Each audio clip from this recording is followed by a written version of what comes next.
Court मतलब court कोई building थोड़ी रही है। कोर्ट में जो बैठे हुए जज हैं जनेऊधारी जज, तो ये न्यायपालिका का फैसला नहीं है या जनेऊ पालिका का फैसला है। ईडब्ल्यूएस आरक्षण पूरी तरह से फ्रॉड है, फेक है और संवैधानिक। जिनकी आबादी ठीक से 10% भी नहीं है, उन्होंने अपने लिए 10% फिक्स कर। आर्थिक रूप से कमजोर हैं तो जाके मनरेगा की लाइन में लगे ना। सरकार के ढेर सारे कार्यक्रम है आर्थिक लाभ के बाद पैखाना उठाता है, उसमें ले जा घर की सफाई करते हैं, गटर साफ करते हैं, उसमें ले जा हम लोग मूछ रखते हैं तो पिटाई की जाती है हमारी, उस पिटाई में भी आरक्षण ले। आखिरी लड़ाई है, याचना नहीं, रण का समय है, संघर्ष का समय है। मोदी जी भाजपा मुसलमानों का भला सोच रही है। यह इस सदी का सबसे बड़ा बीजेपी का एजेंडा साफ है, मुसलमानों को मारो और दलितों को डराओ।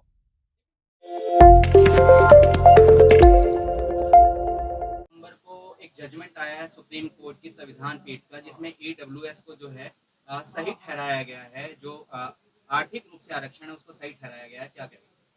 हम इस फैसले को नहीं मानते हैं क्योंकि जो जजों का पूरा पैनल है 5 जजों का, जिसमें 4 बनिया हैं, 4 ब्राह्मण है, 1 बनिया है, हम उस पैनल को मानते ही नहीं। क्योंकि जो नियम कहता है उस नियम के अनुसार सबसे पहले कि जज के किसी परिजन को, किसी रिश्तेदार को किसी जजमेंट का फैसला नहीं मिलना चाहिए। लेकिन इस जजमेंट का फैसला 5 जज लिख के दें कि सवर्ण आरक्षण का फैसला उनके रिश्तेदारों को, उनके परिवार वालों को, उनके जानने वालों को नहीं मिलेगा। तो ये जजमेंट ही बेमानी है, पूरा जजमेंट पे क्वेश्चन मार्क है बड़ा जैसा। सर, ये जो जजमेंट आया है, आप सोचिए सवर्ण जज, 5 सवर्ण जज मिलके सवर्ण आरक्षण पे डिसीजन दे रहे हैं, इससे बड़ा दुर्भाग्य क्या होगा। और उस जजमेंट को हम कैसे एक्सेप्ट करें? हम उस जजमेंट को नहीं मानते, ये बेईमानी वाला जजमेंट है। हमारा मानना है कि जो कोर्ट है उसने अपना जातिवादी अप्रोच जाहिर किया, जातिवादी रुख दिखाया। कोर्ट मतलब कोर्ट कोई बिल्डिंग थोड़ी रही है। कोर्ट में जो बैठे हुए जज हैं जनेऊधारी जज हैं, तो ये न्यायपालिका का फैसला नहीं है या जनेऊ पालिका का फैसला है। ईडब्ल्यूएस आरक्षण पूरी तरह से फ्रॉड है, फेक है और संवैधानिक है। सर, भारत में जो आरक्षण व्यवस्था थी वो अभी तक सामाजिक पिछड़ेपन के ऊपर दिया जाता था, चाहे वो SC ST OBC का हो, चाहे अन्य जो आरक्षण दिए गए हैं वो सामाजिक पिछड़ेपन पर जो मुख्य धारा में जो लोग नहीं है उनको मुख्य धारा में लाने के लिए लेके। लेकिन ये कहा जा रहा है कि ये पहला ऐसा आरक्षण है जो जातिगत दिया है, जो मुख्यतः सवर्णों के लिए किया। बिल्कुल, ये पहला जो है। ये आप बताइए, दवा जो है बीमार आदमी के लिए होता है, स्वस्थ आदमी के लिए। इस समाज में बीमार कौन है? इस देश का SC ST OBC समाज बीमार है, उसके स्वास्थ्य के लिए आरक्षण है ना। आरक्षण कोई आर्थिक सुधार का कार्यक्रम है क्या? आर्थिक सुधार चाहिए तो जाइए मनरेगा की लाइन में लग जाइए। उस तरह के और ढेर सारे आर्थिक सुधार के कार्यक्रम हैं, उन आर्थिक सुधार के कार्यक्रमों का लाभ लीजिए।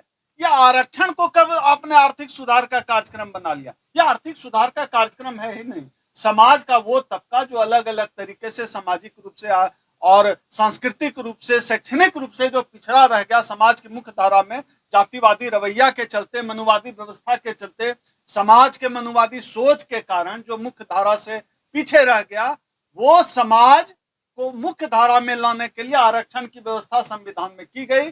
लेकिन पिछले 8 साल में इस देश में मनुवादी सरकार है, दलित विरोधी सरकार है, SC ST OBC के खिलाफ काम करने वाली सरकार है। इस वजह से यह फैसला आया है जो पूरी तरह से फेक है। ईडब्ल्यूएस आरक्षण हम इसको नहीं मानते। लेकिन जो आर्थिक आधार बताया गया है, जो आज का पैमाना है 8 लाख और 2 लाख, SC ST की जो है 2 लाख आय रखी गई, और जो सवर्ण कास्ट है उनकी 8 लाख वाला भी जो है आर्थिक आधार पर वो आरक्षण ले जाएगा। कितना मानते हैं इसको आप पहले देखिए, कहते हैं ना कि जिसके सैया कोतवाल तो डर, जब सैया कोतवाल तो डर काहे का। अब इस जो सुप्रीम कोर्ट में बैठे हुए लोग हैं, सरकार में उनके लोग हैं, हर जगह मनुवादियों का ताता है, कुछ भी वो फिक्स कर दें, कोई भी क्राइटेरिया फिक्स कर लें। और ये जो रखा गया है, कौन नहीं जानता है ब्लॉक लेवल पे, तहसील लेवल पे सर्टिफिकेट कैसे बनते हैं। सारे जनेऊधारी लोग BDO SDO DM बन के बैठे हुए हैं। जो सुप्रीम कोर्ट मामला पहुंचा, कोर्ट में कोई चैलेंज नहीं हो सकता है, सारे जज जो है उन जातियों के बैठे हुए हैं। लेकिन तो ये जो बेईमानी है, ये जो फिक्स किया गया, फेक सर्टिफिकेट बनेंगे सवर्णों के। जो करोड़पति भी ब्राह्मण होगा वो भी फेक सर्टिफिकेट, पैसा के बल पे तो कुछ भी कर सकते हैं। भ्रष्टाचार से हम सब वाकिफ हैं, तो सभी सवर्ण इसके दायरे में आ जाएंगे। आप सोच कर देखिए ना, जिनकी आबादी ठीक से 10% भी नहीं है, उन्होंने अपने लिए 10% फिक्स कर लिया। ये लेकिन हुआ। जो लेकिन वो गरीबी का ये भी पैमाना कह है। रहे हैं कि भैया सवर्ण जो है वो आर्थिक रूप से कमजोर भी होते हैं, तो इसलिए सुदामा कोटा नाम दे करके उसको दिया गया। आर्थिक रूप से कमजोर हैं तो जाके मनरेगा की लाइन में लगे ना। सरकार के ढेर सारे कार्यक्रम है आर्थिक लाभ के। राशन कोटा लें, जाकर चावल चीनी लें, नमक लें, तो आरक्षण उसके लिए है ही नहीं। मतलब पेट दर्द में आप माथा दर्द का बीमारी दवा चला दीजिएगा, किसी को बुखार है कैंसर की दवा दे दीजिएगा, ये तो लगभग उसी तरह से है। अगर सही मायने में आप मानते ही हैं कि न्यायपूर्ण व्यवस्था होनी चाहिए सभी लोगों के लिए, तो जिसकी जितनी आबादी है उसको उतना शेयर दे दीजिए। अगर इस देश में SC ST OBC समाज की आबादी 85 से 90% है, आप जो जाति जनगणना करके जो मोदी जी दबा के उस पर बैठे हुए हैं, उस जाति जनगणना का प्रकाशन कीजिए। देश भी जान जाएगा कि किसकी कितनी आबादी है, उसके हिसाब से जो है उनको दे दीजिए आरक्षण। अगर इस देश में ब्राह्मणों की आबादी जो 3% थी 30% हो गई है, तो ले जाए। और आरक्षण यहाँ का, हम तो सब जगह आरक्षण देने के लिए तैयार हैं। हम लोग अपने माथे पर देश का दलित समाज पैखाना उठाता है, उसमें ले जाए आरक्षण। हम लोग तो दरिया दिल है, उसमें 10 के बदले 20% दे देंगे आरक्षण। हम लोग सीवर की सफाई करते हैं, गटर साफ करते हैं, उसमें ले जाए आरक्षण। हम लोग मूछ रखते हैं तो पिटाई की जाती है हमारी, उस पिटाई में भी आरक्षण ले जाए। हम घोड़ी पर हमें नहीं चढ़ने दिया जाता है, तो 10 में से 2 ब्राह्मण घोड़ी पे चढ़ के न जाए, और चढ़े तो 2% ब्राह्मणों की पिटाई हो, उसमें भी ले जाए आरक्षण। 10% के बदले 50% ले जाए। भैया सब जगह बराबरी पे बात करो। और जो मंदिरों में, जो पद्माभम मंदिर से लेकर तमाम जो मंदिरों में, हिंदू धर्म के मंदिरों में जो आता है, धन की जो वर्षा होती है, उसमें भी हमारा कोटा दो। तो सब जगह आरक्षण मतलब बराबरी का हिस्सा, जिसकी जितनी आबादी है उस हिसाब से परसेंटेज दो। सीधी सी छोटी सी बात है। जस्टिस JB पार्दीवाला उन्होंने कमेंट किया है कि आरक्षण 10 साल के लिए जो है ये प्रावधान था, अभी कब तक ये अब देखिए, इन जो है इन मूर्खों को कौन समझाए। तो कॉलेजियम से बने हुए जज हैं, इनको पता नहीं है कि जिस 10 साल के आरक्षण की बात कर रहे हैं वो राजनीतिक आरक्षण की बात थी। अब जज बन गए हैं और ऐसे लोग फैसला दे रहे हैं, और ऐसे जजों को हम लोग इतना बड़ा मुंह खोल के देख रहे हैं कि हम लोगों के हक में फैसला होगा। भाई वहां SC ST OBC का जज नहीं है, हमें जज चाहिए। हमारी मांग क्या है? हमें वाइस चांसलर चाहिए, हमें जज चाहिए, हमें CO चाहिए, हमें टीवी में एंकर चाहिए, हमें संपादक चाहिए, हमारे प्रोफेसर होने चाहिए, लेक्चरर होने चाहिए, सेक्रेटरी होने चाहिए, संयुक्त सचिव होने चाहिए, जो देश चलाते हैं। हमारी वो मांग है, हमें वो चाहिए। 1992 का जो इंदिरा साहनी का केस है, जिसमें 50% की बैरियर तय की गई थी आरक्षण के लिए, उस बैरियर को अब तोड़ दिया गया है। सर क्या कहेंगे? देखिए क्या है, अब कोर्ट का क्या है, इस देश की जो ब्राह्मण पालिका है, जनेऊ पालिका है, जिसको लोग न्याय पालिका के नाम से जानते हैं, वो कानून को ताखे पर रखकर मनुस्मृति के हिसाब से देश चला रहा है। जब OBC का कोटा बढ़ाने की बात होती थी, तब जो है इंदिरा साहनी जजमेंट का हवाला देकर कहा सीलिंग कर दी गई 50% पे, और जब सवर्णों को आरक्षण देना हुआ तो ये जो है तोड़ दिया गया।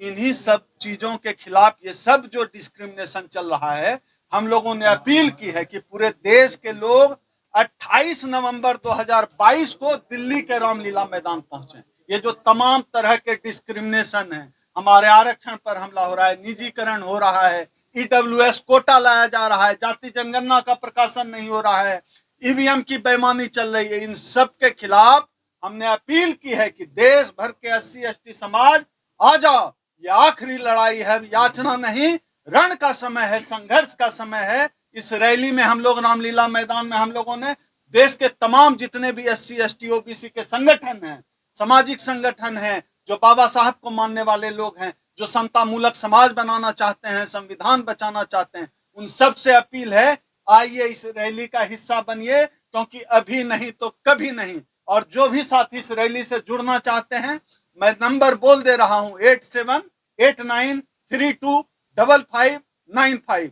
इस नंबर पर आप व्हाट्सएप के जरिए सीधे मुझसे संपर्क कर सकते हैं। आइए, यह आरक्षण बचाने की लड़ाई है, देश बचाने की लड़ाई है, बाबा साहब के मिशन को बचाने की लड़ाई है। अगर साथ मिलकर नहीं लड़े तो जो EWS का कोटा इन्होंने 10% किया है, उसको 100% भी ये कर सकते हैं। हमारी चुप्पी बहुत खतरनाक होने वाली है, इसलिए इस चुप्पी को तोड़ने के लिए हमने 28 नवंबर 2022 को दिल्ली के रामलीला मैदान में रैली का आह्वान किया है।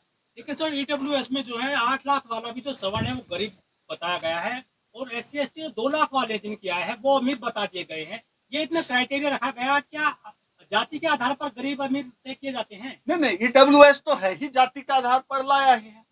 ये तो अब तक जो छुपा हुआ था वो तो अब खुलकर सामने आ गया। तो जाति के आधार पर और क्राइटेरिया वो कुछ तय करें। जब तक समाज नहीं जागेगा जिसका ये हकमारी हो रहा है, खास तौर पे ओबीसी समाज जिसकी हकमारी हो रही है, अगर नहीं जगेगा, ओबीसी समाज की आबादी बढ़ी है, इसलिए तो जाति जनगणना प्रकाशन करने की मांग कर रहे हैं। ओबीसी की आबादी बढ़ी है तो जाति जनगणना का प्रकाशन करो और आबादी के हिसाब से रिजर्वेशन दो। इस मांग के लिए भी हम लोगों को रामलीला मैदान बुला रहे हैं 28 बहुत ही नवंबर नैरो मेजोरिटी से जो है ये जजमेंट जो है पास किया गया है, जिसमें कि सीजेआई यूयू ललित उन्होंने जो कमेंट किया है कि अगर ये आरक्षण इकोनॉमिक बैकवर्डनेस पे दिया गया है तो उसमें दलितों और ओबीसी को अलग क्यों किया गया, एक्सक्लूड क्यों किया गया है, यहाँ पर सवाल खड़े किए। देखिए क्या है, ये है ही अपने आप में ही ब्राह्मण पालिका है, और हम लोगों को तो यकीन ही नहीं, कुछ भी हम मानते ही नहीं। ये बेईमान जगह है, यहाँ जो लोग जनेऊ पहने उनका सुना जाएगा। ईडब्ल्यूएस पे जातिगत आरक्षण आप दे रहे हैं, कोई SC/ST OBC का जज नहीं है, उस जजमेंट को हम कैसे मान लें? और जजमेंट की आलोचना करना कभी भी कंटेम्प्ट ऑफ कोर्ट नहीं होता है। सर हम जजमेंट की आलोचना कर रहे हैं, जजमेंट खराब है। सर अभी हाल ही में केंद्र सरकार ने एक और वार किया है, इस्लाम और जो क्रिश्चियन है, वो जो दलित आते हैं उनको अनुसूचित जाति का जो दर्जा वो मांग रहे हैं, तो उसका भी विरोध किया है। उन्होंने कहा भाई जातीय धर्म पर इनके में आपसी भेदभाव नहीं, इसलिए इनको दलित नहीं माना जाएगा। देखिए क्या है, जाति ये खुद से तय कर रहे हैं, ये अपनी सुविधा के हिसाब से जहां इनका वोट मिलना हो वैसे ही करते हैं। अभी जम्मू कश्मीर में इन्होंने क्या किया, जम्मू कश्मीर में जितने भी पहाड़ी हैं सभी जो है ST हो गए, ST का दर्जा दे दिया। ऐसा थोड़ा ही होता है, उनके साथ छुआछूत थोड़ा ही होता है, दलितों के साथ छुआछूत होता है। अमित शाह जी अभी अनाउंस करके आए हैं। ये पूरी तरह से बेईमान लोग हैं, मनुवादी लोग हैं, वोट के भूखे लोग हैं। वोट के लिए ये कुछ भी कर सकते हैं, जाति को अपने हिसाब से करते हैं। मोदी जी ने क्या किया, घांची जाति ओबीसी में आता था, जब मुख्यमंत्री बने वो पहले जनरल में आता था घांची जाति, और जब CM बने ओबीसी में कर लिया। और प्रधानमंत्री, जिस देश का प्रधानमंत्री, जिस सरकार का प्रधानमंत्री खुद ही बोलता हो कि मैं पिछड़ा का बेटा हूं, उस देश के उनके मानने वालों और उस सरकार के तंत्र से क्या उम्मीद करते हैं? वैसे भी जो पूरा ईडब्ल्यूएस का नाटक है, यह जो कोर्ट होता है, न्यायपालिका होता है, कोई जांच एजेंसी होती है, यह राज सत्ता के इशारों पर काम करती है, हमेशा से होता है। तो राज सत्ता मनुस्मृति को मानने वाली है, मनुवादी व्यवस्था को मानने वाली है, इसलिए जो है आप और कुछ उम्मीद नहीं कर सकते हैं। ये संविधान को तहस नहस करेंगे, और संविधान बचाने की आखिरी लड़ाई का आह्वान हमने कर दिया है। 28 नवंबर 2022 दिन सोमवार। अखिल भारतीय संघ जो है एक लंबे समय से आवाज उठा रहा है, जो नया पार्लियामेंट बन के तैयार हो रहा है उसका नाम जो है अम्बेडकर साहब के नाम पे रखा जाए। उस मुद्दे पर क्या कहेंगे, और इस 28 नवंबर की रैली के बारे में? देखिए, जो 28 नवंबर की रैली, हमारा मुख्य मुद्दा ही है कि नई संसद भवन बन के तैयार है। ये लोग, मनुवादी लोग, उस संसद भवन का नाम डॉक्टर अंबेडकर की जगह गोलवलकर के नाम पे कर सकते हैं, ऐसी चर्चा है। गोलवलकर वो व्यक्ति हैं जो कहते थे कि देश में SC/ST OBC का राज हो, उससे अच्छा जो है हम अंग्रेजों का गुलाम रहना बेहतर समझेंगे। उस गोलवलकर के नाम पर ये लोग कर सकते हैं। इनके लोगों ने कुछ किया तो है नहीं, माफी मांगी है, SC/ST OBC को गाली दिया है, भेदभाव किया है, छुआछूत किया है, इनके पास और कोई विकल्प तो है नहीं। इसलिए ये लोग नाम बदलने में माहिर हैं, नाम रखने में माहिर हैं। इससे पहले कि संसद का नाम ये लोग गोलवलकर सावरकर के नाम पे करें, हम लोगों ऐसी चर्चा है। हम लोग चाहते हैं कि बाबा साहब डॉक्टर अंबेडकर के नाम पर संसद भवन का नाम होना चाहिए। और आप तमाम चैनल, सारे बहुजन चैनल के माध्यम से, नेशनल लीडर, जनहित की आवाज, जन निर्माण भारत, बोल 85, जो तमाम हमारे जो समाज के, बहुजन समाज के जो YouTube चैनल है, इसके माध्यम से हम तमाम दर्शकों से अपील करना चाहते हैं, आओ इस संसद का नाम बाबा साहब डॉक्टर अंबेडकर के नाम पे कराते हैं और 28 नवंबर 2022 को दिल्ली भरने का काम करते हैं। सर, लेकिन पूरे जो देश सर- में इस मुद्दे को लेकर आपकी टीम अखिल भारतीय परिसंघ जो है यात्राएं कर रही है, जनसभाएं हो रही हैं, क्या प्रतिक्रियाएं मिल रही हैं? पूरे देश से, पूरे देश का बहुजन समाज बाबा साहब डॉक्टर अंबेडकर के नाम पे है।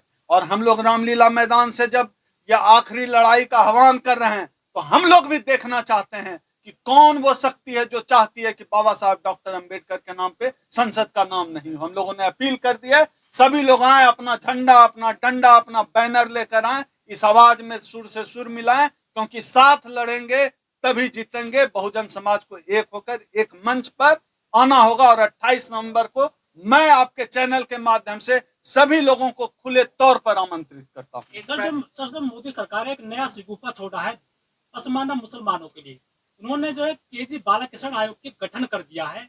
उनका कहना है कि जो पसमानदा मुस्लिम है उनको ऐसी कैटेगरी में शामिल किया जाएगा। क्या ये मोदी सरकार ने दलित और मुसलमानों को लड़ाने की कोशिश कर दी है? देखिए क्या है कि इस सरकार के पास लड़ाने के अलावा कोई काम नहीं। आप बताइए, पहले जाति जनगणना का प्रकाशन करो, कोटा तय करो। अब आप ये दलितों में उसको घुसा रहे हैं, पसमानदा मुसलमान को उसी कोटे में। पहले कोटा तय करो। अगर इतने ही दलित हितैषी हो, पसमानदा मुसलमानों के हितैषी हो, तो पहले कोटा तय करो। और यह तो बड़ा हास्यास्पद है कि मोदी जी मुसलमानों का भला सोच रहे हैं। इस सदी का सबसे बड़ा चुटकुला यही होना चाहिए कि मोदी जी मुसलमानों का भला सोच। लेकिन बीजेपी एक भी मुस्लिम को टिकट तो देती नहीं है, वो आरक्षण की बात करती है। वही मैं कह रहा हूं ना कि मोदी जी, भाजपा मुसलमानों का भला सोच रही है। यह इस सदी का सबसे बड़ा चुटकुला। सिर्फ जो सिफारिश थी सत्ता कमेटी की वो भी लागू नहीं हो पाई। करेंगे ही नहीं, क्यों करेंगे? उनको मुसलमानों का भला थोड़ा ही करना। लेकिन आयोग का गठन किया गया है, उस आयोग मुस्लिमों के लिए किया गया, लेकिन एक भी मुस्लिम सदस्य नहीं है। होगा ही नहीं, वो तो राजनीति है, सब समझते हैं। बीजेपी राजनीति करती है। बीजेपी का एजेंडा साफ है, मुसलमानों को मारो और दलितों को डराओ। लेकिन जो पसमानदा मुसलमान है वो तो बड़े खुश हो गए हैं कि उनको एससी में शामिल कर लिया जाएगा। क्या है कि बीजेपी की राजनीति ऐसे ही चल रही है, वो चुनाव ऐसे ही जीत रहे हैं, ऐसे ही चल रही है। अब मुसलमान मोदी जी के बात से खुश हो, ये सदी का दूसरा सबसे बड़ा चुटकुला हो सकता है। चुटकुला है ये जी। लेकिन जिस तरह से आरक्षण दिया जाता है एससी में, उनको तो जाति के आधार पर शोषण झेलना पड़ता है। क्या मुस्लिम जाति बदलकर? ये तो है ही, जाति बदलकर क्या होगा? शोषण का आधार ही देश में जाति है। शादी जाति देखकर करते हैं, ब्याह में घोड़ी पे आप चढ़ सकते हैं जाति देखकर, घर मकान खरीदते हैं जाति देखकर, तो सब कुछ का आधार, वोट टिकट बांटते हैं चुनाव में जाति देखकर। इस देश में जाति के आधार पर ही सब कुछ होता है, तो ये राजनीति अलग कैसे हो सकती है?